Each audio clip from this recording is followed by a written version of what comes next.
नमस्कार, times of Swaraj की खास प्रस्तुति सियासी संग्राम में आप सबों का स्वागत है। और आज सियासी संग्राम में हम लगातार आपको बिहार की राजनीतिक गतिविधियों पर अपडेट दे रहे हैं। और गतिविधि इसलिए खास है कि आज विपक्षी एकता को लेकर महा बैठक आप कह सकते थे। कल तक ये कहा जा रहा था कि कौन लोग आएंगे कौन लोग नहीं आएंगे, लेकिन आते आते हजूर देर भी नहीं कोई किए, एक दिन पहले ही आ गए और पूरे बिहार को इस देश के राजनीतिक परिवर्तन का केंद्र बन गया, ये साफ दिखने लगा है। लेकिन बड़ा सवाल इन सवालों के बीच है कि इस बैठक का मतलब क्या है। बैठक तो शुरू हो गई है, इस बैठक के सहारे क्या साधना चाहती है विपक्ष। तो पहले जरा आंकड़ों का खेल जरा समझ लीजिए, और ये महत्वपूर्ण खेल है। इस बैठक में 6 राज्यों के वर्तमान मुख्यमंत्री भाग ले रहे हैं। यहाँ बंगाल है, झारखंड है, बिहार है, आपको स्टालिन तमिलनाडु से हैं, खुद अरविंद केजरीवाल हैं और मान है और नीतीश कुमार हैं। 6 वर्तमान मुख्यमंत्री, इसके अलावा 4 पूर्व मुख्यमंत्री, शरद पवार हैं, उद्धव ठाकरे हैं। उसके बाद अगर हम बात करें तो फारूक अब्दुल्ला के परिवार हैं, मुफ्ती मोहम्मद शहीद की बेटी है, महबूबा मौजूद हैं। 4 उप मुख्यमंत्री हैं।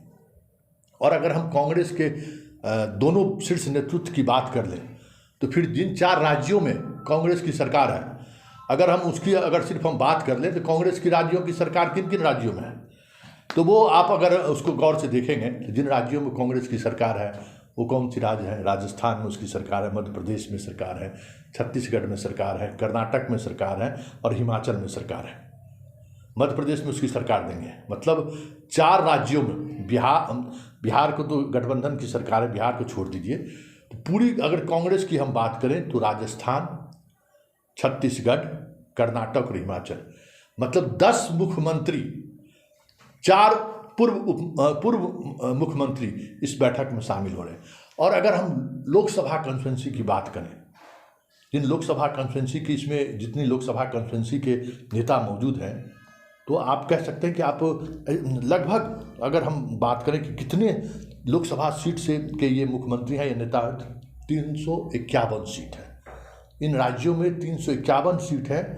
जिन सीटों पर 195 सीट, 351 में 195 सीट, 195 बीजेपी के पास है। मतलब आप समझ लीजिए कि किस तरीके का स्ट्राइक रेट है।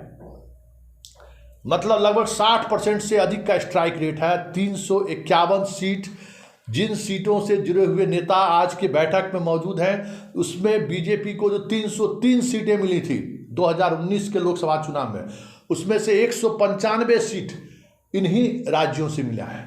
मतलब साफ है, हम इसमें गुजरात और मध्य प्रदेश को नहीं जोड़ रहे हैं, ये भी ख्याल रखिएगा। हम उन्हीं राज्यों को जोड़ रहे हैं जिन राज्यों के मुख्यमंत्री या पूर्व मुख्यमंत्री शामिल हैं। अब अंदाजा कीजिए कि कितना महत्वपूर्ण है। और अगर ये 195 में 95 सीट का भी अगर खेला हो गया तो बीजेपी रेस से बाहर होगा। और ये गठबंधन की अगर हम बात करें, ये जो 351 सीट हैं, उन सीटों पर अगर गठबंधन के साथ अगर चुनाव लड़ा जाए तो कहीं भी 50% से कम वोट इन गठबंधन को नहीं है। 50% से हर जगह 50 और 55 के बीच, कहीं कहीं तो 60% की बात करें तो वोट बैंक इन गठबंधन के पास में है। तो आप समझ लीजिए कि ये बैठक कितना महत्वपूर्ण है। और ये बैठक इसलिए भी महत्वपूर्ण है कि बिहार से जो संदेश देने की कोशिश नीतीश कर रहे थे, वो संदेशा इस बैठक में उपस्थिति से साफ दिखने लगा है। और जिस अंदाज में राहुल और खड़गे दोनों मौजूद हैं और उनके स्वागत में जिस अंदाज में नीतीश कुमार सामने आए हैं, ये तय मानिए कि सब कुछ तय है, स्क्रिप्टेड है। सिर्फ उसको अंजाम तक कैसे पहुंचाया जाए, इसकी कोशिश चल रही है। खबर जो आ रही है, मीटिंग जो चल रही है, जो खबर आ रही है, शरद पवार को लेकर सहमति बन सकती है। बड़ी बात खबर में यही है कि इस पूरे मीटिंग के बाद हो रही है कि आगे की मीटिंग के दौरान किन किन एजेंडों पर चर्चा हो, किन किन सवालों को लेकर आगे बढ़ा जाए। तो सबसे उसके लिए शरद पवार योग्य माने जाते हैं। उन्होंने अपनी पूरी पार्टी की जिम्मेवारी भी से भी वो मुक्त हो चुके हैं। तो कयास ये लगाया जा रहा है कि शरद पवार को जिम्मेवारी दी सकती है। केजरीवाल जिस फिराक में थे कि अध्यादेश के मामले में हम कुछ सहमति बना लें, राज्यों के मामले में हम कुछ अपनी बात रख लें। फिलहाल नीतीश कुमार का जो शुरुआती उद्बोधन रहा है उसमें उन्होंने साफ संकेत दे दिया है कि हमारा लक्ष्य मोदी है, और मोदी के साथ साथ इस देश के संवैधानिक इंस्टीट्यूशन पर जिस तरीके का खतरा लगातार मंडरा रहा है, अगर 2024 में मोदी की वापसी हुई तो फिर इस देश में चुनाव और लोकतंत्र का कोई मतलब नहीं रह जाएगा। ऐसे में हमारे आपके बीच जिन जिन विषयों को लेकर मतभेद है, मनभेद भी अगर है, तो उनको हम एक कंक्लूजन तक कैसे पहुंचा सकते हैं, इस पर चर्चा होनी चाहिए।